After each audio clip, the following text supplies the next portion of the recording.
एकटा हम कुसुमझा और सीता माता के कविता सुनबै छी।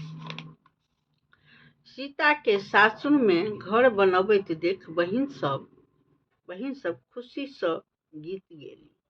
सीता के सासुर में घर बनैत देख बहिन सब खुशी सँ गीत गेली। कविता बना क रील बना क फेसबुक पर डाली।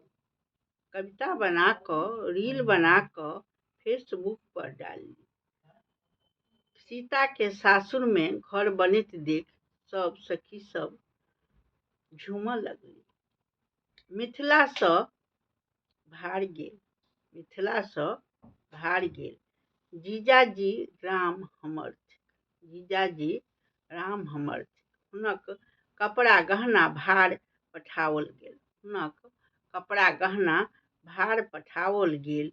गीत सब गबैत गेली, गीत सब गबैत गेली। स्वागत में गाली सेहो देलखिन, स्वागत में जीजाजी के गाली सेहो देलखिन। छल ने एहन दिन, छल ने एहन दिक, देखब नयन भरि राम के घर। छल ने एहन दिन, देखब नयन भरि राम के घर। अपन गांव में घर अयोध्या में घर राम जी के आब राम राज होयत, अब राम राज होयत। सीता माता के सासुर में घर बन गेल, सीता माता के सासुर में घर बन गेलनि। आब बेघर क्यों नहीं कहतनि, आब बेघर क्यों नहीं कहतनि। सीता के सासुर में घर बनैत देख सब बहिन सब सखी सब खुशी सँ गीत गेलथि, नाच केलथि, डांस केलथि, बहुत झूमि झूमि कऽ गीत सब गेलथि।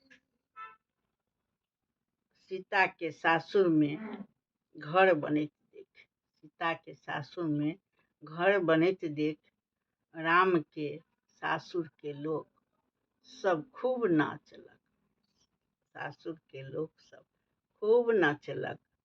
अपना जमाई के घर देख कऽ, अपन जमाई के घर देख कऽ। प्रणाम। केहन लागल से कहब।